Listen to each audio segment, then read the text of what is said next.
जय श्री सीताराम। तुलसी में रोज जल चढ़ाने और तुलसी के पास दीपक जलाने से क्या मिलता है।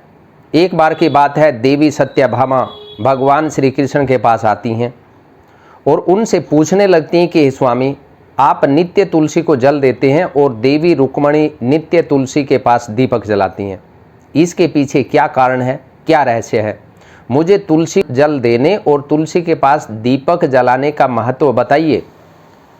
भगवान ने कहा कि देवी सत्यभामा, तुमने अत्यंत महत्वपूर्ण प्रश्न किया है। देवी तुलसी लक्ष्मी का ही अवतार है। तुलसी भगवान विष्णु को अत्यंत प्रिय है, इसलिए मुझे भी सबसे अधिक प्रिय है। मासों में कार्तिक और वनस्पतियों में मुझे तुलसी प्रिय है। जो भी मनुष्य तुलसी को जल देता है उस पर मेरी कृपा सदैव बनी रहती है। जो भी मुझे तुलसी पत्र डालकर भोग चढ़ाता है मैं उसे ज़्यादा प्रेम करता हूँ, स्वीकार करता हूँ। तुलसी पत्र के बिना मैं किसी भी प्रकार का भोग स्वीकार नहीं करता। देवी, अब मैं तुम्हें तुलसी को जल देने और तुलसी के पास दीपक जलाने का महत्व सुनाता हूँ, इसलिए तुम इस कथा को ध्यान से सुनो। जो भी स्त्री इस कथा को ध्यान से पूरा सुनती है वह सदा सुहागन रहती है। उसके घर में सुख समृद्धि और दरिद्रता का नाश होता है। सुख समृद्धि तो आती है, दरिद्रता का नाश होता है। देवी सत्यभामा कहती है, हे स्वामी, मैं इस कथा को ध्यान से पूरा सुनूंगी, कृपया आप मुझे कथा सुनाइए। भगवान कृष्ण जी कहते हैं कि सत्यभामा मध्य प्रदेश में श्याम शर्मा नाम का एक वैश्य अपनी पत्नी के साथ रहा करता था। वैश्य के पास किसी चीज़ की कोई कमी नहीं थी। कमी थी तो केवल एक ही थी कि उसके कोई संतान नहीं थी। इस कारण से वह सदैव दुखी रहता था। उसे कई वैद्यों के पास सलाह लेने के लिए जाना हुआ, लेकिन कोई उसका लाभ नहीं हुआ। उसने दान धर्म किया और बहुत से उपचार भी करवाए, लेकिन उसका कोई फायदा उसको नहीं हुआ। उसके यहाँ कोई संतान नहीं हुई। एक दिन वह वैश्य महामुनि वशिष्ठ जी से मिलने के लिए उनके आश्रम में गया। वशिष्ठ जी ने उनका आदर किया और उनके बारे में कुशल क्षेम जानना चाहा और जाना। तब उस वैश्य ने कहा कि मुनिवर, मैं अत्यंत दुखी हूँ, मेरी कोई संतान नहीं है और संतान के बिना मेरा उद्धार कैसे होगा। मैंने संतान प्राप्ति के लिए अनेकों उपाय किए, किंतु मुझे संतान नहीं हो रही है। कृपया आप ही बताइए कि मुझे किस कारण से पुत्र की प्राप्ति नहीं हो रही है। मुनि वशिष्ठ ने अपनी दिव्य दृष्टि से श्याम शर्मा के पूर्वजों के बारे में जानकारी ली और उन्होंने कहा कि वत्स, पिछले जन्म में तुम्हारे द्वारा घोर पाप हुआ है, इस कारण से तुम्हें इस जन्म में संतान सुख प्राप्त नहीं हो रहा। श्याम शर्मा कहता है कि हे मुनिवर, कृपया मुझे बताइए कि पिछले जन्म में मुझसे कौन सा पाप हुआ और उस पाप से मुक्त होने के लिए मुझे अब क्या उपाय करना चाहिए। वशिष्ठ जी ने कहा कि वत्स, पिछले जन्म में तुमने जो अपराध किया था उसके विषय में सुनो। पिछले जन्म में तुम एक अहंकारी वैश्य थे। तुम्हारा जन्म धनवान कुटुंब में तो हुआ, तुमने पिछले जन्म में एक गाय को अत्यंत दुख दिया था। एक दिन एक गाय भूख और प्यास से व्याकुल होकर तुम्हारे द्वार पर आई थी, किंतु तुमने उस गाय को न रोटी खिलाई, न चारा खिलाया और ना ही उसे जलपान कराया। तुमने बड़ी ही निर्दयता से उस गाय को अपमानित करके घर से निकाल दिया। उस गाय ने अभी अभी बछड़े को जन्म दिया हुआ था और भूख से व्याकुल होने के कारण वह गाय वहीं पर मूर्छित होकर गिर पड़ी और उस दिन वह अपने बछड़े को दूध नहीं पिला पाई। इसलिए इस गाय ने तुम्हें श्राप दिया था। इस गाय के श्राप के कारण तुम्हारी ऐसी दुर्दशा हुई है। उस गाय के श्राप के कारण तुम्हें इस जन्म में संतान नहीं हो रही है। वशिष्ठ जी की बात सुनकर उसे श्याम शर्मा को बड़ा दुख हुआ और वह स्वयं को कोसते हुए कहने लगा, हाय, यह मैंने क्या किया। एक बेचारी दुखी गौ माता की सेवा नहीं की। मैंने बहुत बड़ा अपराध किया है और उसी का दंड मुझे इस जन्म में भुगतना पड़ रहा है। श्याम शर्मा वशिष्ठ जी से कहता है कि हे मुनिवर, मुझे बहुत बड़ा अपराध हुआ है, अब मैं इस पाप का प्रायश्चित कैसे करूं, कृपया पूर्वक मुझे बताइए। मैंने जो भी पाप किया उससे मुक्ति का कोई रास्ता मुझे दिखाइए। मैं अपना सब कुछ देकर उस पाप का प्रायश्चित करना चाहता हूँ। मुझे संतान प्राप्ति कैसे हो सकती है, क्योंकि शास्त्र कहते हैं कि पुत्र के बिना मनुष्य का उद्धार नहीं हो सकता। तब मुनि वशिष्ठ कहते हैं कि हे वत्स, इस पाप का एक ही उपाय है, तुम पुत्र प्राप्ति के लिए पुत्रेष्ठ यज्ञ करो। इसी यज्ञ के फल स्वरूप तुम्हें संतान की प्राप्ति होगी। इस यज्ञ को संपन्न करके तुम ब्राह्मण को भोजन कराओ, वस्त्र और गाय का दान करो, तभी तुम्हें इस पाप से मुक्ति मिलेगी। तब श्याम शर्मा वशिष्ठ जी को धन्यवाद देते हुए कि हे मुनिवर, आपका कोटि कोटि धन्यवाद। मैं आपके कहे अनुसार अवश्य ही पुत्रेष्ठ यज्ञ करूँगा और ब्राह्मणों को गायों का दान करूँगा। इतना कहकर वह श्याम शर्मा शीघ्रता से अपने घर पर लौट आता है और अपनी पत्नी को सारी हकीकत सुनाता है। फिर दोनों ही पुत्रेष्ठ यज्ञ की तैयारी करते हैं। अनेक ऋषि मुनियों को निमंत्रण दिया। श्याम शर्मा पुत्रेष्ठ यज्ञ संपन्न करता है और उन ऋषि मुनियों तथा ब्राह्मणों को गाय का दान करता है। यज्ञ के संपन्न होने के पश्चात यज्ञ की आग से अग्निदेव प्रकट होते हैं और उस श्याम शर्मा से कहते हैं कि श्याम शर्मा, आज तुम्हारा यज्ञ सफल हुआ। तुमने पुत्र प्राप्ति के लिए यज्ञ किया था, इसलिए तुम्हें मेरी कृपा से एक पुत्र की प्राप्ति होगी।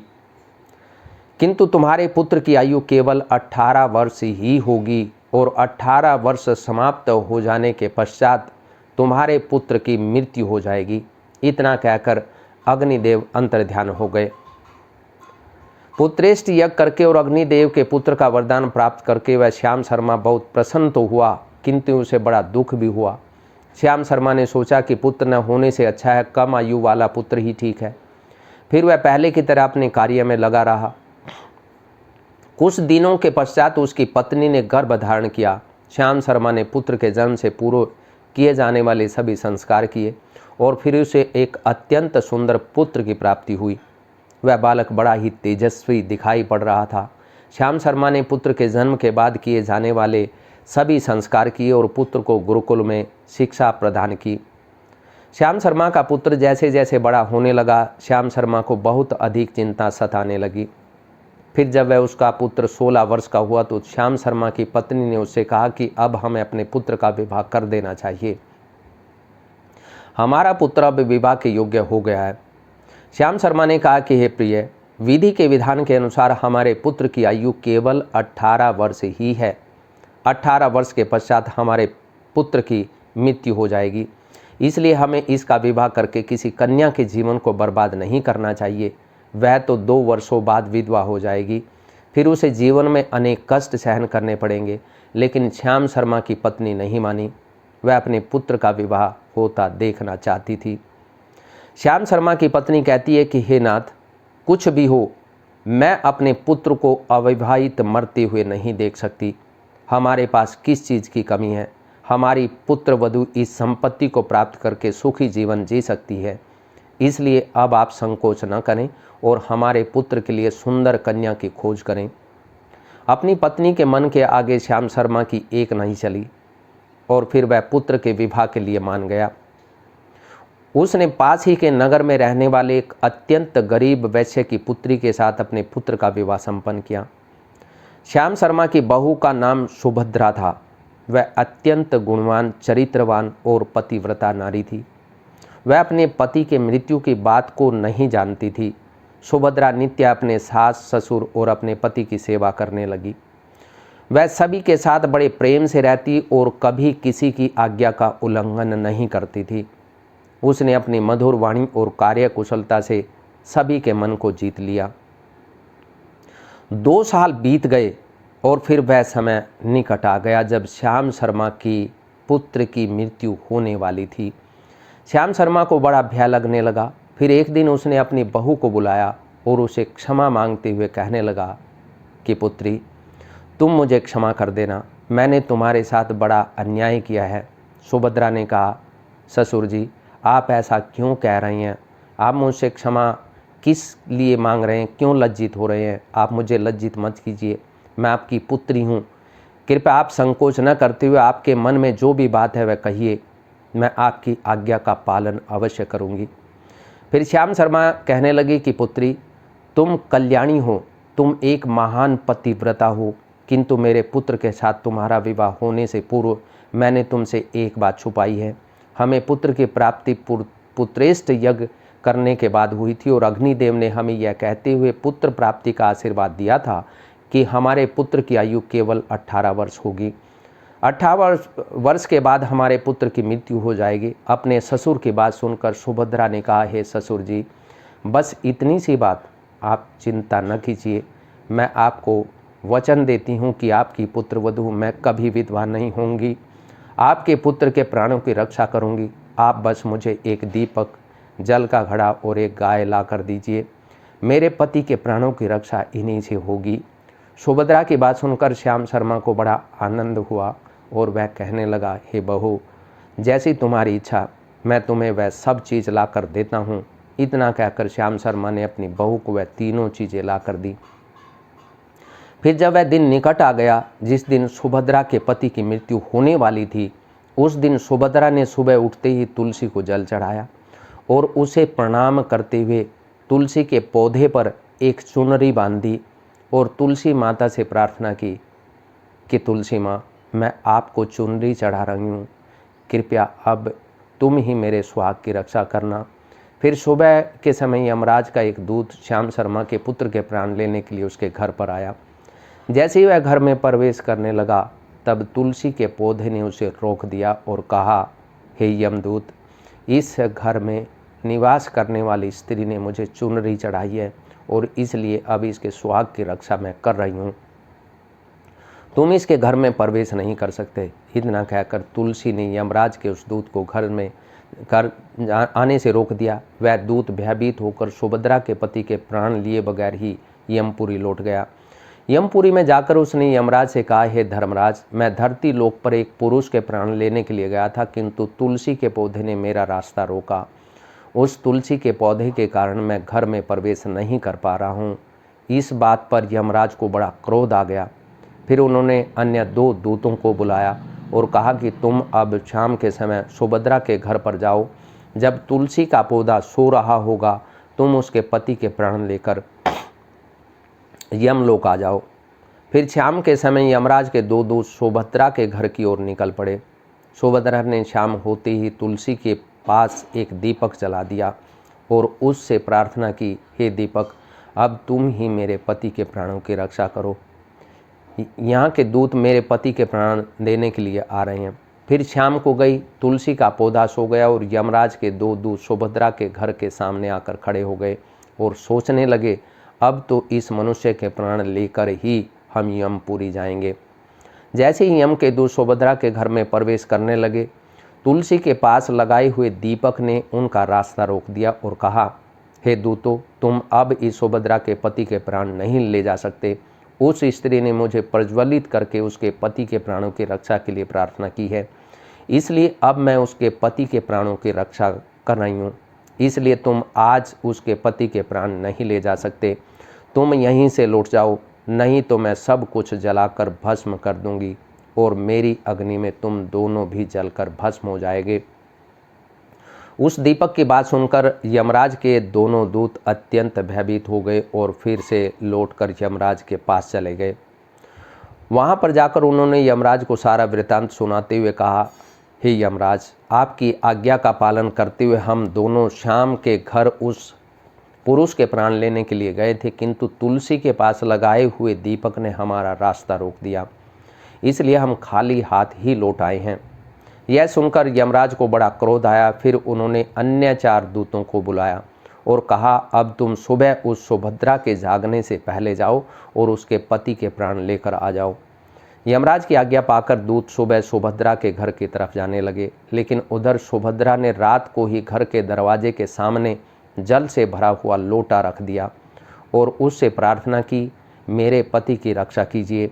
यम के 2 दूत मेरे पति के प्राण लेने के लिए आ रहे हैं, अब आप ही मेरे सुहाग की रक्षा कर सकते हैं। इतना कहकर वह सुभद्रा सोने के लिए चली गई। इधर यम के दूत सुबह सुभद्रा के जागने से पहले ही उसके घर पर पहुंच गए।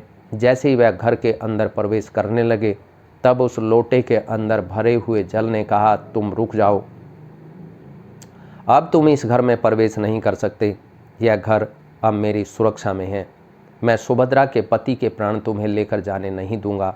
अगर तुमने इस घर में प्रवेश किया तो मैं नरक की अग्नि को बुझा दूंगा, जिसमें सारा नरक लोक डूब जाएगा। यह सुनकर यमराज के बेचारे दूत घबरा गए और एक दूसरे की तरफ देखकर उस स्थान से भाग गए।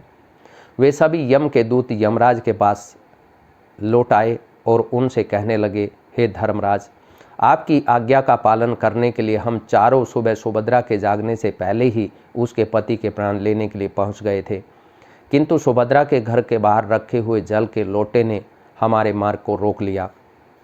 इसी कारण से हम उसके घर में प्रवेश नहीं कर सके। अब यमराज को बहुत ही अधिक क्रोध आ गया था। इस बार उन्होंने 8 यमदूतों को बुलाया और कहा, यमदूतों, अब शीघ्रता से जाओ और बलपूर्वक उस व्यक्ति के प्राण खींचकर यमलोक लेकर आओ। फिर वह 8 यमदूत यमराज की आज्ञा का पालन करते हुए पृथ्वी लोक पर उस सुभद्रा के घर के पास आते हैं। देखते हैं कि उस सुभद्रा के घर के सामने एक गाय खड़ी है। सुभद्रा ने यमदूतों के आने से पहले ही अपने घर के सामने गाय को बांध दिया था और गौ माता से विनती की थी, हे गौ माता, आज यमदूत मेरे पति के प्राण लेने के लिए आ रहे हैं। अब आप ही मेरे सुहाग की रक्षा कर सकती हैं। हे गौ माता, मैं आपकी शरण में हूँ, कृपया मुझे विधवा होने से बचा लीजिए। उस गाय ने कहा, पुत्री, तुम चिंता मत करो, तुम्हारे पति के प्राणों की रक्षा मैं स्वयं करूँगी। मेरे होते हुए यम के दूत तुम्हारे घर में प्रवेश नहीं कर पाएंगे, इसलिए तुम चिंता से मुक्त होकर घर में अपने पति की सेवा करो। फिर जैसे ही वे यमदूत घर के अंदर प्रवेश करने के लिए आगे बढ़ते हैं, तब वह गाय उन्हें रोक देती है और कहती है, इस घर में तुम लोग प्रवेश नहीं कर सकते। इस घर की रक्षा मैं कर रही हूँ। मेरे रहते कोई भी इस घर के अंदर प्रवेश नहीं कर सकता। यदि तुमने घर के अंदर प्रवेश करने का प्रयत्न किया तो मैं तुम सभी को श्राप दे दूंगी। अगर तुम्हें इस घर के अंदर प्रवेश करना है तो तुम्हें पहले मेरे प्राण लेने पड़ेंगे और तुम सभी को गौ हत्या का पाप लगेगा, जिसका कोई प्रायश्चित नहीं है। वहाँ पर उपस्थित सभी यमदूत गाय के द्वारा श्राप देने की बात सुनकर भयभीत हो गए। वे जानते थे कि गाय के द्वारा दिए गए श्राप से कोई मुक्त नहीं कर सकता। गौ हत्या तो संसार का सबसे जघन्य अपराध है और महापाप है, जिसका कोई प्रायश्चित भी नहीं है। इसलिए वे सभी वहाँ से लौटकर यमराज के पास चले गए। यमपुरी जाकर उन यमदूतों ने यमराज को सारा वृत्तांत सुनाते हुए कहा, हे धर्मराज, उस सुभद्रा के पति के प्राणों की रक्षा एक गाय कर रही है। उस गाय ने हमें श्राप देने की बात कही, इसलिए हम सभी भयभीत होकर वापस लौट आए हैं। हम में गाय का सामना करने की शक्ति नहीं है। उन यमदूतों की बात सुनकर यमराज आग बबूला हो गए और स्वयं भैंस पर सवार होकर पृथ्वी लोक की ओर निकल पड़े। यमराज अपने भैंस पर सवार होकर उस सुभद्रा के घर के पास चले आते हैं। यमराज को अपने घर के सामने खड़ा हुआ देखकर सुभद्रा भयभीत हो जाती है और जल्दी से आकर यमराज के चरण स्पर्श करके उन्हें नमस्कार करती हैं और उनकी स्तुति करने लगती है। हे यमराज, आप तो तीनों लोकों के प्राणियों पर कृपा करने वाले महान देवता हैं। इस संसार के समस्त प्राणियों के पाप और पुण्य का लेखा जोखा आप अपने पास रखते हैं। हे न्याय के देवता धर्मराज, मैं सत्य धर्म का पालन करने वाली पतिव्रता स्त्री हूँ। मैं आपको बारंबार नमस्कार करती हूँ, कृपया मुझे आशीर्वाद दीजिए। सुभद्रा के द्वारा दी गई स्तुति से यमराज अत्यंत प्रसन्न हुए और उसे अनजाने में ही सदा सुहागन रहो ऐसा कहकर आशीर्वाद देते हैं। फिर जब यमराज सुभद्रा के पति के प्राण ले जाने के लिए आगे बढ़ते हैं तो सुभद्रा कहती है, हे धर्मराज, आपने अभी मुझे सदा सुहागन रहने का आशीर्वाद दिया है और अब आप मेरे पति के प्राण लेने जा रहे हैं। इससे तो आपका आशीर्वाद झूठा साबित हो जाएगा। यह सुनकर धर्मराज रुक जाते हैं और सुभद्रा की ओर देखकर मुस्कुराने लगते हैं। सुभद्रा के निर्मल हृदय और अपने पति के प्रति समर्पण भाव को देखकर यमराज अत्यंत प्रसन्न हुए। सुभद्रा की ओर देखकर यमराज कहते हैं, पुत्री, आज तुमने साक्षात मृत्यु को ही पराजित किया है। मैं तुम्हारे पति व्रत धर्म से अत्यंत प्रसन्न हूँ। अब मैं तुम्हारे पति के प्राण छोड़ देता हूँ। तुम्हारी जो भी मनोकामना है वह मुझसे मांगो। तब सुभद्रा ने कहा, हे धर्मराज, मैं अपने पति के लिए 100 वर्ष की आयु मांगती हूँ। मेरे लिए मेरे पति ही परमेश्वर हैं, मैं अपने पति को छोड़कर जीवित नहीं रह सकती, इसलिए आप मुझे यही वरदान दीजिए।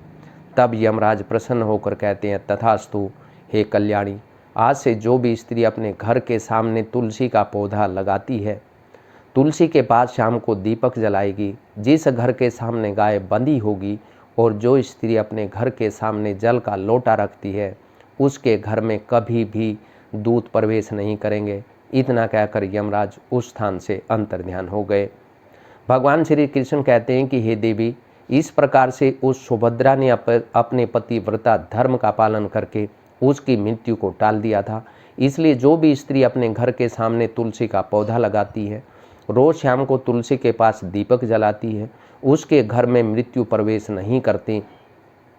जिस घर के सामने गाय बंधी होती है, उस घर में कभी दुख दरिद्रता नहीं आती।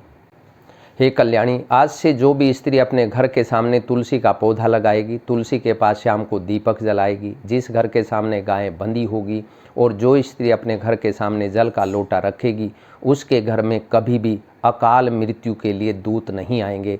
इतना कहकर यमराज उस स्थान से अंतर्ध्यान हो गए। भगवान श्री कृष्ण कहते हैं कि देवी, इस प्रकार से उस सुभद्रा ने अपने पतिव्रत धर्म का पालन करके उसकी मृत्यु को टाल दिया।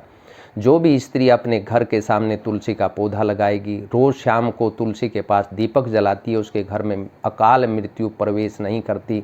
जिस घर के सामने गाय बंधी होती है, उस घर में कभी दुख दरिद्रता नहीं आती। जो स्त्री अपने घर के सामने जल से भरा हुआ लोटा रखती है, उसके घर में कभी शोक नहीं होता। इस प्रकार से भगवान श्री कृष्ण ने देवी सत्यभामा को तुलसी के पास दीपक जलाने का महत्व सुनाया। इसलिए तुलसी के पास दीपक जरूर जलाएं। जय श्री सीताराम। वीडियो आपको पसंद आई हो तो ज़्यादा से ज़्यादा शेयर करें, चैनल को सब्सक्राइब करें और जय श्री सीताराम ज़रूर लिखें।